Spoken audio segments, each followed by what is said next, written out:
So I played Sonic Colors Ultimate on stream, beat the whole game, but I felt very underwhelmed with the game as a whole. I felt like they took this remake and kind of made too many exceptions to where the point where you actually are expecting something great out of the game, when really there isn't really much to it. Surprisingly, there's actually more cons to the game than pros, but I guess I'm just gonna leave that up to you after you watch this review. Let's go ahead and get into it.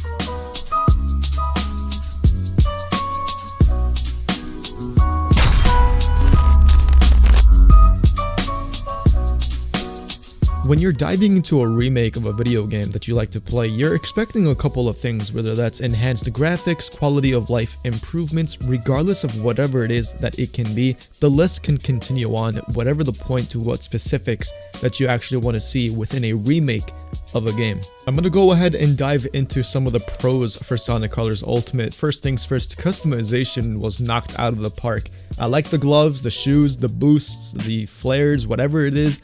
There's a lot of customization to make Sonic look unique during your adventure, and I honestly think they knocked it out of the park. Honestly, I really did enjoy the elemental effects and the different effects that you can see and how your gameplay gets affected by those things when you're playing the game with those customization features. Super duper well done.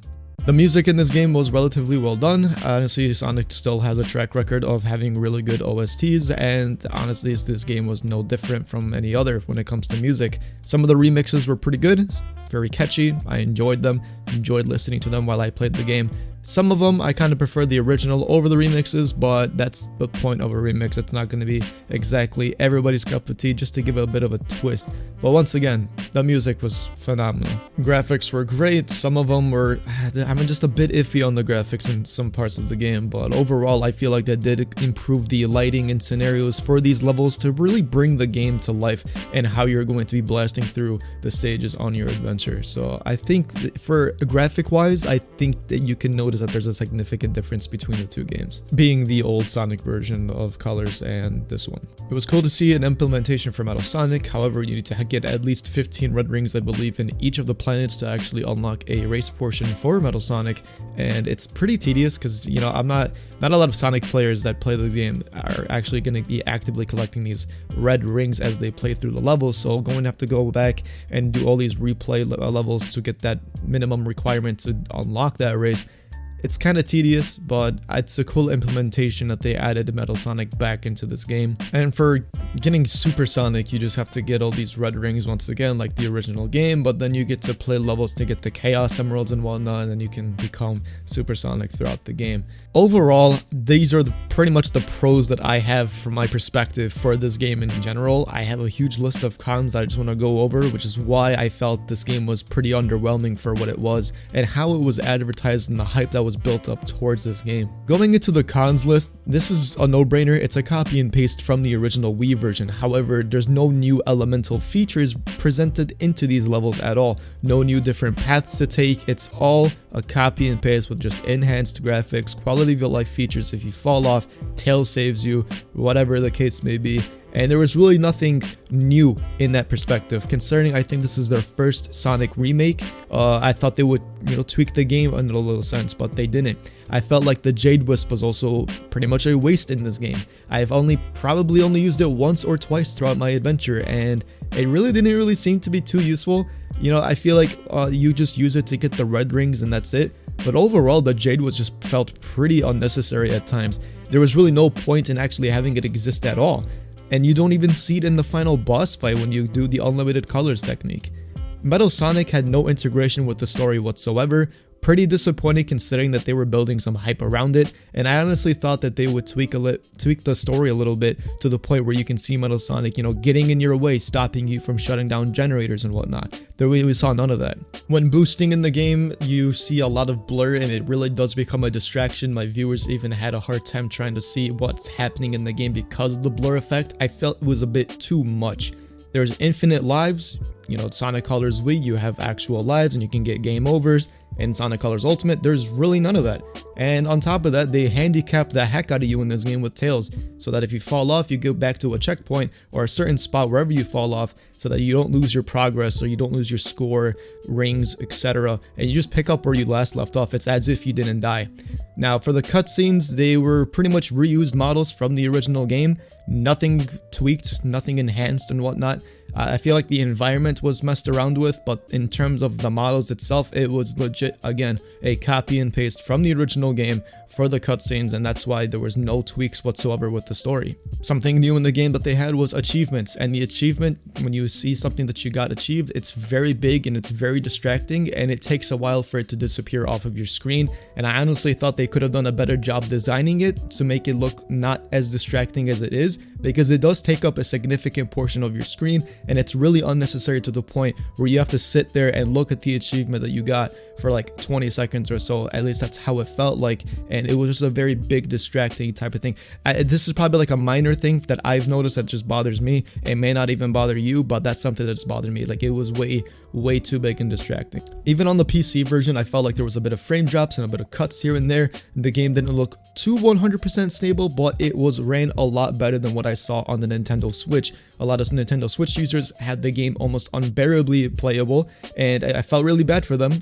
Honestly, I wasn't surprised. I even mentioned this in one of my videos where I said what to expect in Sonic Colors, and I mentioned that getting it on the Switch would be a very bad idea. And here we are in today's date, and it's proven my point. It's a very bad idea to get on the Nintendo Switch. It's very poorly ran. So if you got it on the Switch, return it, get it on a different console if you could. Any customization that you do for Sonic does not get shown at all within the cutscenes themselves. Very unfortunate, but it is what it is. Once again, they're reusing the models, so I guess you can't really expect too much going into that. I feel like they should do that in their future remake games if there is customization, just to give that, hey, you know, I have these on, why aren't they showing up in the cutscene type of ordeal.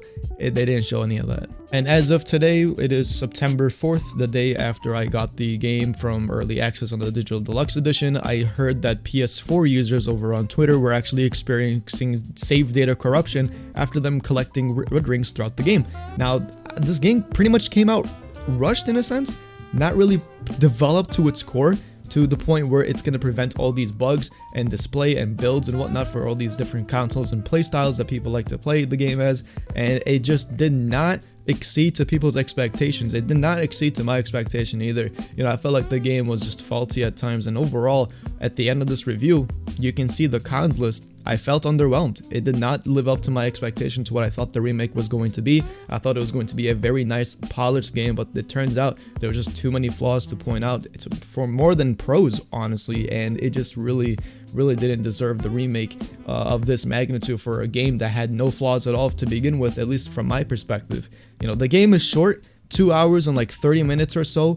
You can do it probably even less if you're really good at the game, but the story and the length of time for you to complete the game isn't what it's all about. It's just the quality of your adventure and the quality of how you're experiencing the game for yourself, and you want to have a smooth time and not have a faulty frame drop graphic wise FPS issue when playing a Sonic game, because that's the last thing that you want to see.